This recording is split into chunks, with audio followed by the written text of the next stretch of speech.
Znajdujemy się na terenie Parku Narodowego Thingvellir. Powstał on na obszarze Islandii, który jest słynny z kilku powodów. Park ten jest niesamowicie ciekawy i niezwykły nawet w skali światowej oraz jest miejscem bardzo ważnym o znaczeniu historycznym i kulturowym.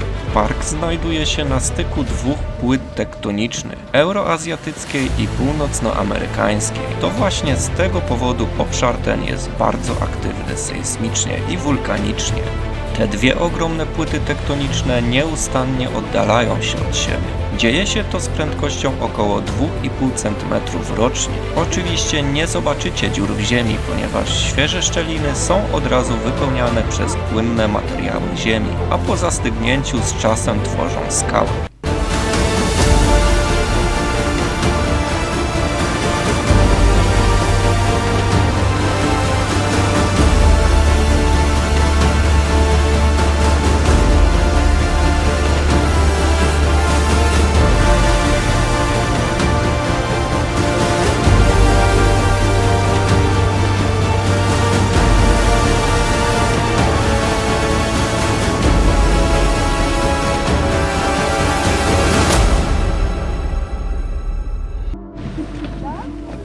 Tylko pogoda nie dopisuje.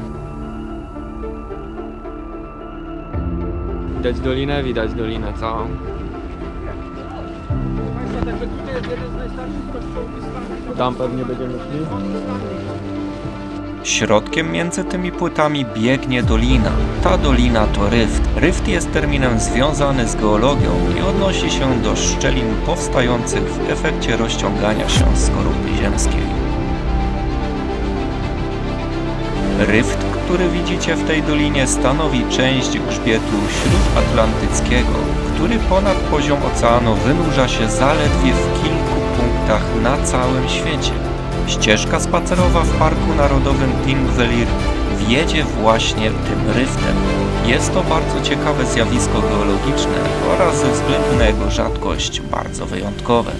Powierzchnia Ziemi w tym obszarze jest poprzecinana licznymi szczelinami, wśród których największa tworzy głęboki wąwóz Almannagia. Jej całkowita długość to niespełna 8 km. Wąwóz ma szerokość do 64 metrów. Przed nami dolina Thingvellir. Park Narodowy od 2004 roku jest wpisany na listę Światowego Dziedzictwa UNESCO. Ten kawałek wyspy natomiast jest chroniony prawem już od 1928 roku. Dodatkowo jest jedną z najbardziej popularnych atrakcji Islandii oraz należy do atrakcji tzw. Złotego Kręgu.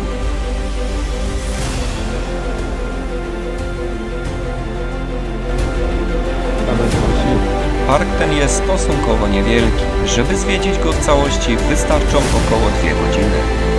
Warto przespacerować się specjalnie przygotowanymi ścieżkami. Tuż obok centrum dla turystów można podziwiać panoramę całej równiny z platformy widokowej. Widać stamtąd m.in. największe na Islandii jezioro tektoniczne.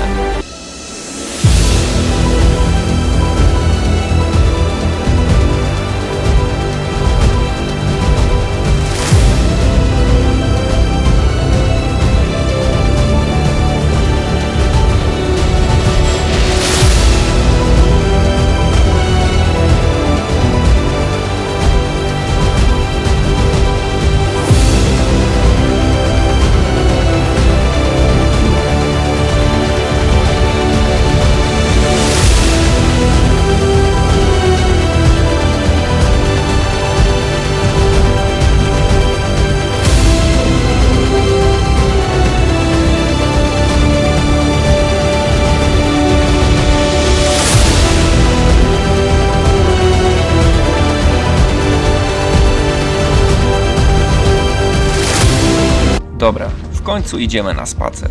Są tu jacyś fani gry o tron? Część tego krajobrazu jest bardzo zbliżona do scenerii z serialu. I co więcej, nawet zobaczycie tu w pewnym momencie wielki, ogromny, nazwijmy to mur. Także chyba jestem za murem. To jak połowa do przyczyny od nas.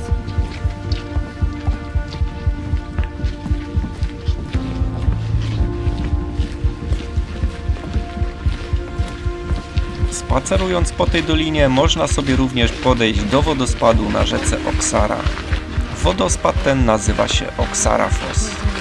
Thingvellir jest również często odwiedzane z powodu występowania tutaj źródła Silfra, które jest wypełnione wodą z lodowca. To miejsce jest uznawane za jedno z 10 najlepszych miejsc na świecie do nurkowania. Silfra oznacza srebrny. Widoczność w nim sięga do 100 metrów. Temperatura oscyluje tu nieco powyżej zera. Uczestnicy wycieczek zainteresowani nurkowaniem muszą założyć tu stroje ochronne na parkingu Silfry. Ładna dolina? Ładna dolina. Będziemy wchodzić tam teraz.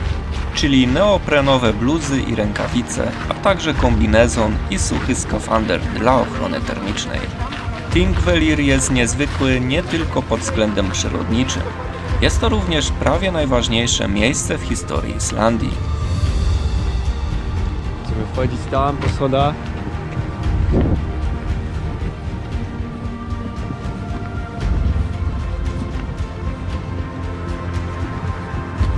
Już w końcu nas musiał dopaść deszcz. Ja ma lekko. Nie ma lekko. Nie dla psa kiełbasy. Akurat cały tydzień lało w domu, to na wycieczce też musi lać.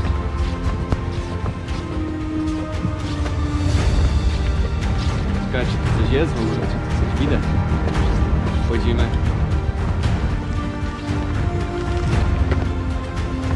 Uwaga, to To właśnie w tej dolinie od 930 roku gromadził się islandzki parlament, czyli Althing.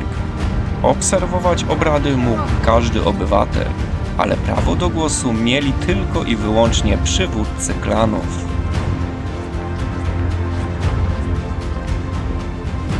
co warto było?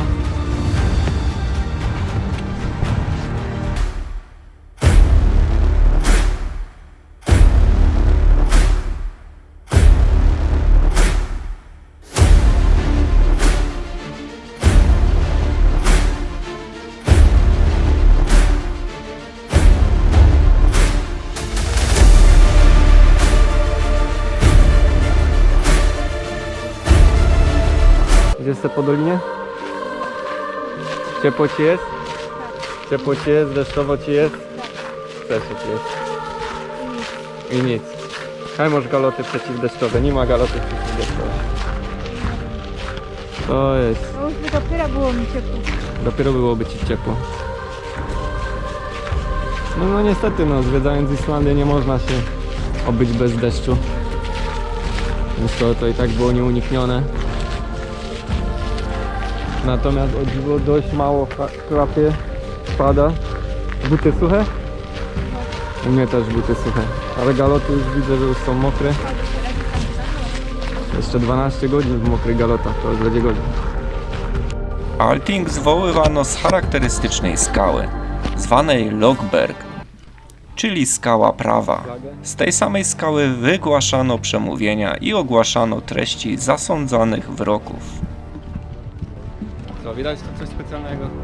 Skała jest dzisiaj dostępna dla turystów i prowadzi na nią charakterystyczna kładka, którą teraz idziemy.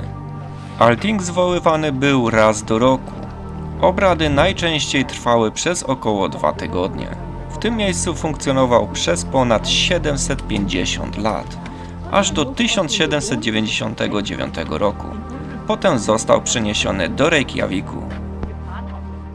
Tu będzie ładne zdjęcie, tam. Tam w rogu i wtedy obejmie to i te skały. Islandzki Althing jest najstarszym na świecie, funkcjonującym do dzisiaj zgromadzeniem parlamentarnym. Idziemy na ładne zdjęcie. Tylko mam nadzieję, że to nie jest TP2. No niestety tak. Szybko poszło te 2,5 km. Jeszcze że sobie się męczę, bo za wolno idę jak na siebie. To właśnie tutaj w roku 1000 ogłoszono porzucenie przez naród islandzki pogańskiego systemu wierzeń na rzecz religii chrześcijańskiej. Prawdopodobnie tam mamy przystanek. O czym oczywiście usłyszeliście we wcześniejszym moim odcinku. Stamtąd przyszliśmy. Widać? Nie widać niestety. W nim widzieliście wodospad bogów, w którym symbolicznie wyrzucono posągi starych bóstw. Idziemy tam.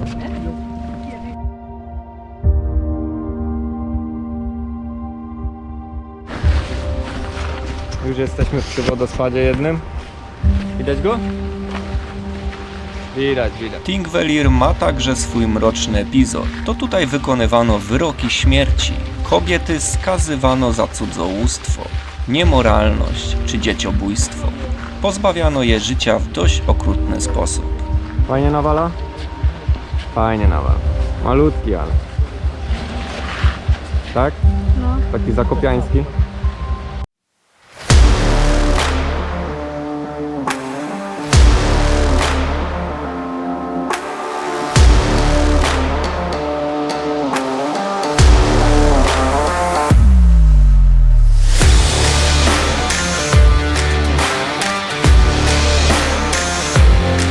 Tutaj był chrzest w tej rzece. Chrzest mieszkańców Islandii. Kto się chce ochrzcić, to tutaj, Oksara, rzeka Toporów. A tam pod mostem topiono czarownice i niewierne kobiety. Za cudzołóstwo, tak. Pierwsza egzekucja miała miejsce w 1590 roku, a ostatnia w 1749 roku. Życie straciło tu w sumie aż 18 kobiet.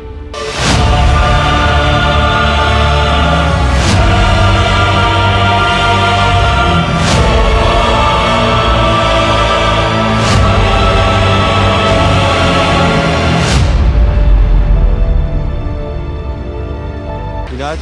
Widać.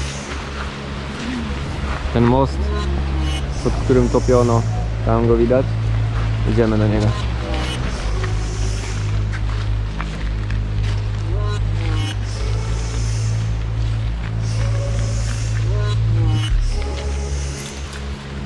Palono to z niespotopiono, ale i palono za planie. Palono nawet. Topiono i palono. Zaczarek kobity. Pod tym mostem idziemy pod niego. Żona gdzieś się straciła. Widać most? Widać most, jesteśmy na tym moście.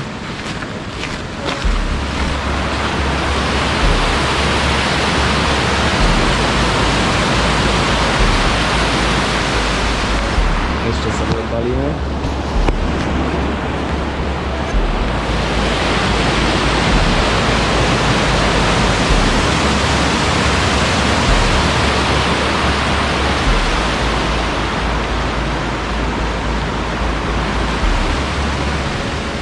Jak z drugiej strony? Z drugiej strony już wypływały martwe.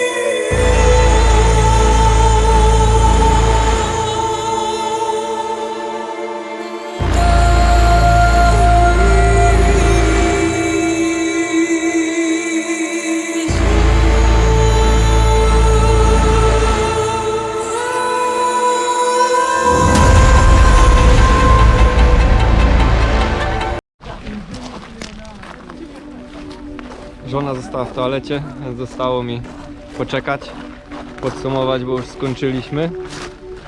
Akurat jak skończyliśmy, to deszcz przestał padać. No ale no niestety nic się nie zmieni. Wszędzie są pola mchu. Nic za bardzo więcej. Wulkaniczne. Tam zaczynaliśmy. Widać? Widać. Nie widać. Tam stoją ludzie na samej górze. Później jest punkt niższy. No i praktycznie to jest całe przejście, 2,5 km trasy. Widoki no niestety przez przechmurzone niebo za bardzo nic nie widać, no ale nic się nie poradzimy na to. Teraz jedziemy na gejzery, także może coś ładniejszego będzie. Zobaczymy. Dopiero jest godzina 11 około, a mamy skończyć dzień o 17. Nasz autokar już czeka, żony dalej nie ma. Także czekamy. Autokar tam, żona tam. Czekamy. Tak więc, moi mili, został jeszcze tylko jeden odcinek i kończymy serię z Islandią. Na sam koniec zostawiłem stolicę tego pięknego kraju. Mam nadzieję, że Wam się spodoba tak samo jak mi.